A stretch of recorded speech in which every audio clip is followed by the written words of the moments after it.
My name is Altmir Sayed, owner of a financial services firm, a teacher of finance, and someone who's curious about frontier economies. Join me in my journey as I deep dive into Pakistan's financial markets.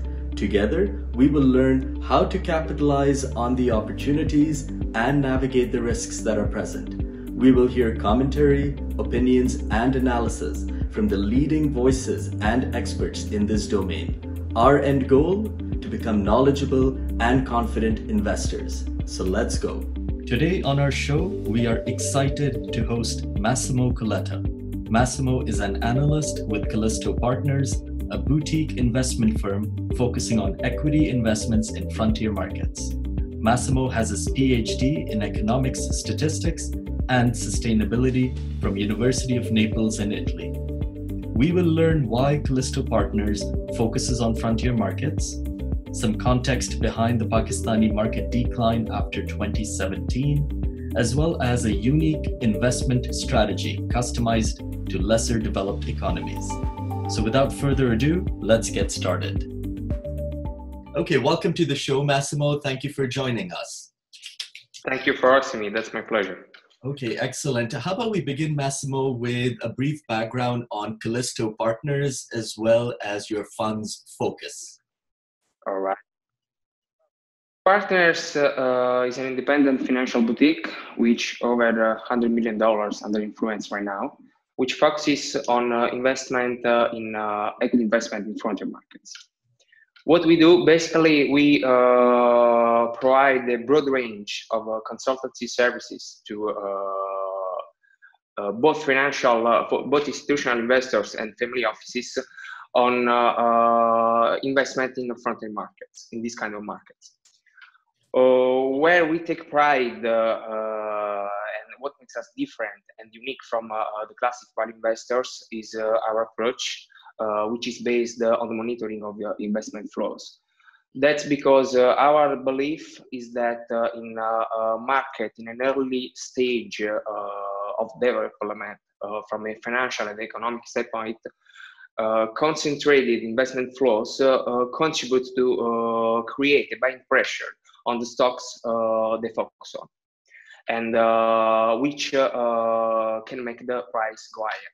And what our model do is basically capture this trend, where the capital flows are going. So we put ourselves in the middle of that flow and just capture the performance. That's excellent. Thank you for that introduction and sets a good stage for our future conversation. I am going to ask you, what is it about frontier markets that Kallisto Partners is excited about?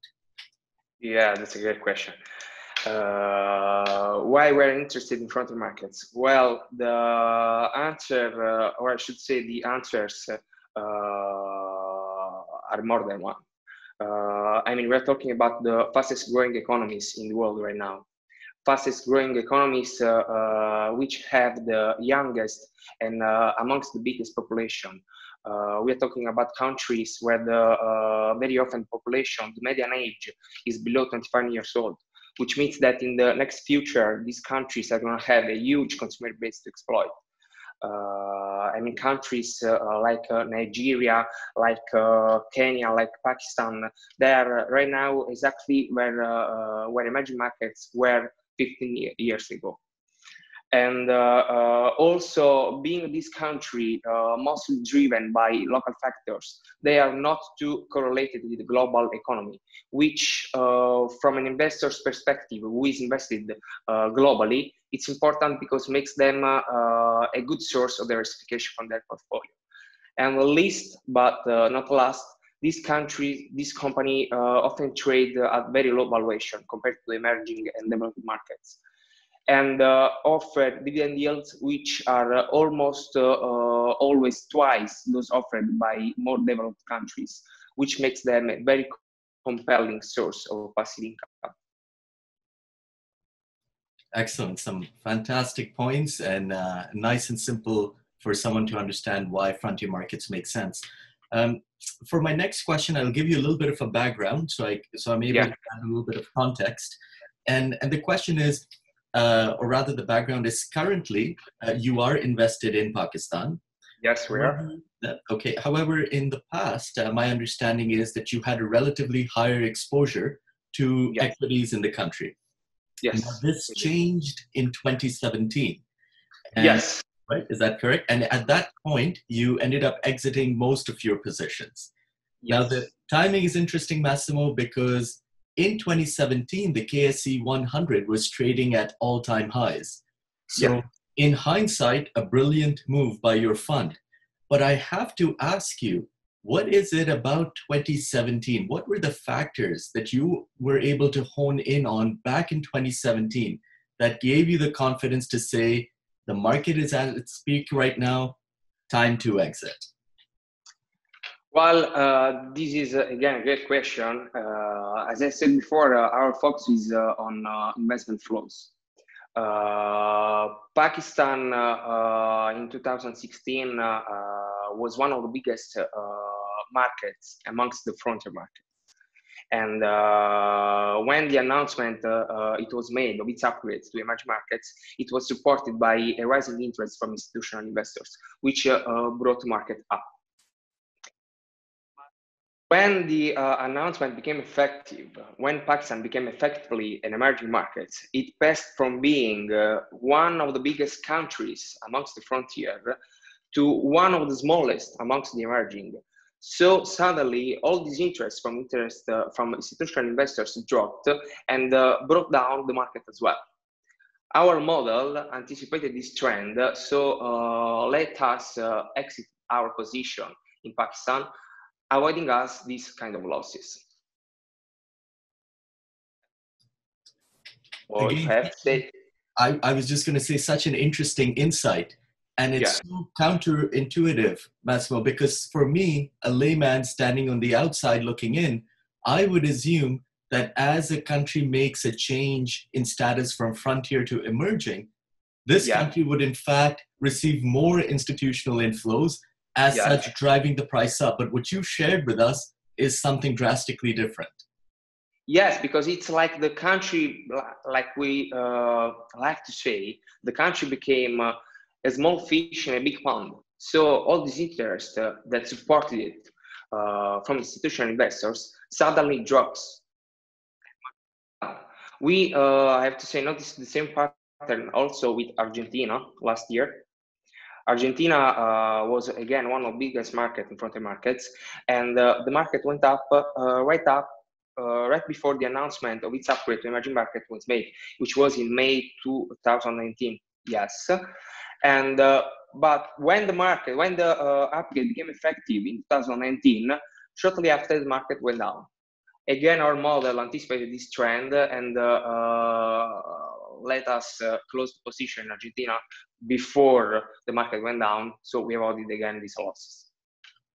So clearly a very strong model, because we've seen evidence of this happen in multiple cases, as you've just said, Argentina, and I'm sure there would have been other examples that you've seen in the past as well. Yeah. Okay, excellent. Okay, perfect. That's very nice. Thank you for sharing such an interesting insight that I'm sure our viewers would really appreciate. I'm going to perhaps say, and tell me if this is a fair characterization, your firm is not a traditional fundamentals-focused investor, right? But you do have a quantitative bend to your stocks analysis. And I'm confident our viewers would very much appreciate if you could share with them the major criteria that you use to assess the attractiveness of a company, but as well, why is this criteria especially important in frontier markets? Yes. Well, yes, our approach is not a classic value investment strategy, and which is, as I've said before, it's where we take pride because it makes us different from the classic value investors. We are very much quantitative, yes, but our focus is mostly on investment flows. There are, however, other investment variables that we look at when we have to make investment choices. For example, we look at the liquidity of the stocks we are trying to invest in. That's because we want our portfolio to have a very high liquid profile, so to provide our investors with a very liquid product. And also, since one of the biggest disincentives to invest in frontier markets is information asymmetry and the fear that there is a little transparency from corporates, we look also at variables like the number of analysts covering specific stocks and the dividend policy of a firm. That's interesting. I'll just say this.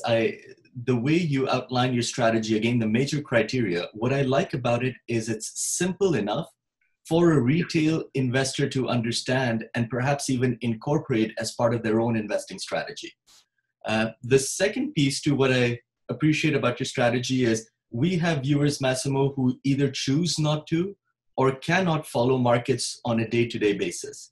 And so for a hands-off investor, these are some great proxies, such as dividend ratios and liquidity, that they can assess just to perhaps get a level playing field with other more active investors. So thank you for sharing that. I am going to ask you about the dividend ratio specifically. What is it about the dividend ratio that is important to Kallisto? What is it used as a proxy for? Very great question. 1 year ago, we made a study where we tried to understand which were the variables, the main variables that impact on frontier market stocks returns. And we found out that dividend yield and the dividend payout ratio, which were amongst the set of variables that we were studying, were significant only for frontier markets. From our study, it turns out that the frontier markets company can rely on their dividend policy to signal to institutional investors, to external investors, their good health and virtuous corporate. So to encourage them to invest in their company. Because when an investor prefers to put his money in a company with a higher dividend, with a higher dividend payout ratio, because in this way the company is perceived as more trustworthy. It's, the company is saying to potential investors, hey, look, if you're going to invest in our company, we're going to treat you very well. And since then, as we say, the companies in early stage development market, like frontier markets, are always associated with weak governance due to their poor or inadequate disclosure policies, this is like a mechanism to say we are good, we have good management, we're going to treat you well if you're going to invest in our company. And since then, we started looking at these variables as a proxy of a firm good health and good management. Again, fantastic insight, and thank you for making that connection between what you say, a strong dividend track record with perhaps quality management with integrity. And that's especially important in frontier markets. And I understand that piece. It makes sense. I am going to push back slightly and perhaps ask you this, that let me give you a situation. Let's say we talk about a company that is earning excessively high returns on invested capital. Now, if this company is earning such high returns, Massimo, one would say from a capital allocation decision, it makes more sense for this company to retain and reinvest most of their earnings.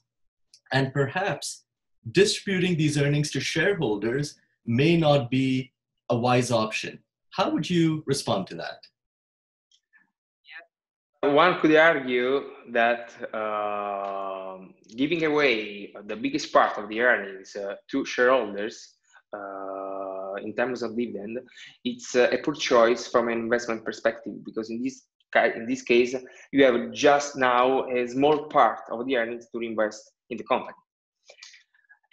We made a study where we proved that this is not the case for frontier markets. And the reason is because frontier markets have a very high return on equity, which is on average 34%, which is way higher than the return on equity compared to emerging and developed markets. This means that the same amount of money invested in frontier markets is going to make more profit relative to the investment made, which is why frontier companies can pay higher dividend without compromising their own growth. And the reason, again, or I should say, the question is why frontier markets can do that and emerging and developed countries cannot? Well, the reason lies all in the SGR, which is the sustainable growth rate. The sustainable growth rate is important because it signals the maximum growth rate a company can reach without having to add any other money or equity to sustain that growth. And it is important also because it signals where a company is in its life cycle, and is usually higher with companies which are in their first phase of development, because these companies are growing faster and are growing more than companies who have already reached their growth peak, and despite still growing now, they are doing at a slower rate. And this is the case for frontier markets. Frontier markets, being at an early stage development, they are growing faster than both emerging and emerging and developed countries who have already reached their peak and now are growing, but they're growing slower. And this is the reason why right now frontier markets can afford to pay higher dividends and not compromise their own growth. Again, excellent. Thank you for providing that context. That makes sense, and I can now understand why the focus on dividend policies, even in a situation where a company is growing at a very good clip.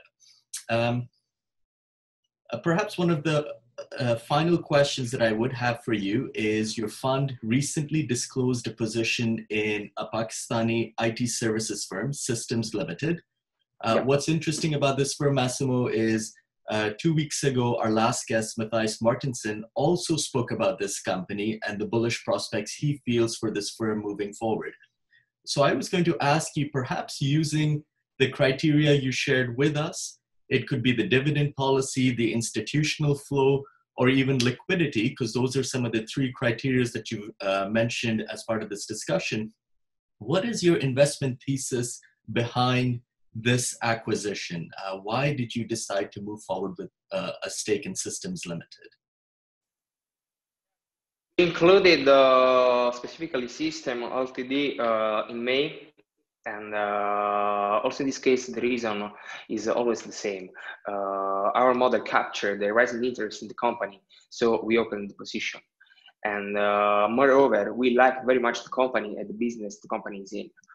I have to say though, Pakistan right now is not considered a frontier market, neither by MCI nor by FTSE, but it still has some features that makes it investable for us. We are, as per our strategy, we are mostly focused on pure frontier markets. That's because we want to offer a product which is as much purely frontier as much we can. But we do sometimes make investment choice out of the sample, especially in those markets or in those companies, which even being considered emerging, still has those inefficiencies proper of an early stage development market that we can exploit and profit from it. Case for Pakistan, this was the reason why included the System Ltd to our portfolio. Excellent. Thank you very much for sharing your thesis with our audience. Listen, I'm going to say this has been a highly enjoyable discussion for me. You've shared lots of great insights for our viewers. In our show notes, I will be attaching a website link for Kallisto Partners for our viewers, where they'll be able to find fantastic research specific to frontier markets. And if it's okay with Massimo, I was also going to put his LinkedIn profile link on the show notes so that people are able to find him and follow him there, and just sort of understand the different things that Massimo does on LinkedIn, and perhaps learn from him through that journey. I hope that would be okay for you. That's fine for me. That's very fine. Excellent. And as a final thing, Massimo, as we end this conversation, I'll just ask you any closing thoughts for our audience as they invest in frontier markets and Pakistan. Yeah, as I was saying, the fact that Pakistan is not right now considered canonically frontier markets by both MCI or FTSE, but is considered an emerging market, doesn't make it a real emerging market. So as long as we deem a country structurally a frontier market from an economic and a financial standpoint, we still have room to invest in it and profit from it. I think that, I mean, we are talking about countries like Nigeria, Pakistan, Vietnam, who are said to be the countries with the biggest and youngest population of the world in the next decade. So countries that are growing faster no matter what. So I think that from an investor's perspective, having a small percentage of their portfolio, of their global invested portfolio allocated in these kind of markets would allow them to capture this coming growth from this market. Because we do believe that the real investment opportunities are coming from the markets in the next future.